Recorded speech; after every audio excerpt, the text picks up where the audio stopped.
Donald ટ્રમ્પના આદેશ બાદ ભારત પર આજથી લાગુ થશે 25% અમેરિકી ટેરિફ. બીજા તબક્કામાં વધુ 25% ટેરિફ 27 ઓગસ્ટથી લાગુ થશે. ટ્રમ્પે ફરી આપી ધમકી.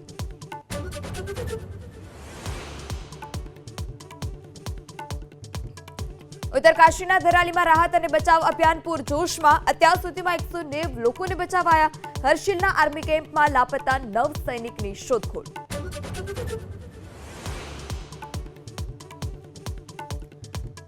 ગંગા સહિતની નદીઓના વધતા જળસ્તરથી ઉત્તર પ્રદેશમાં પૂર. પ્રયાગરાજથી બલિયા સુધી જળબંબાકાર. કેટલાક લોકો ઘરમાં પુરાઈ રહેવા મજબૂર.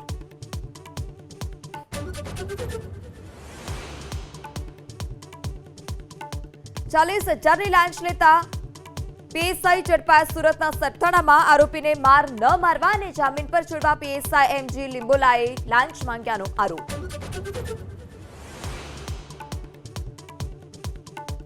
સુમુલ ડેરીના ઉપપ્રમુખ રાજુ પાઠક સહિત વર્ષ 2015થી 2020ની વ્યવસ્થાપક કમિટી સામે રાજ્ય રજિસ્ટ્રારના તપાસના આદેશ.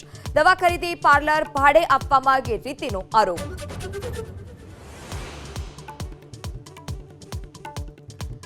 પશ્ચિમ આફ્રિકાના ઘાનામાં ઉડાન ભર્યાની મિનિટોમાં જ સૈન્ય હેલિકોપ્ટર ક્રેશ. દુર્ઘટનામાં ઘાનાના સંરક્ષણ અને પર્યાવરણ મંત્રી સહિત 8ના મોત.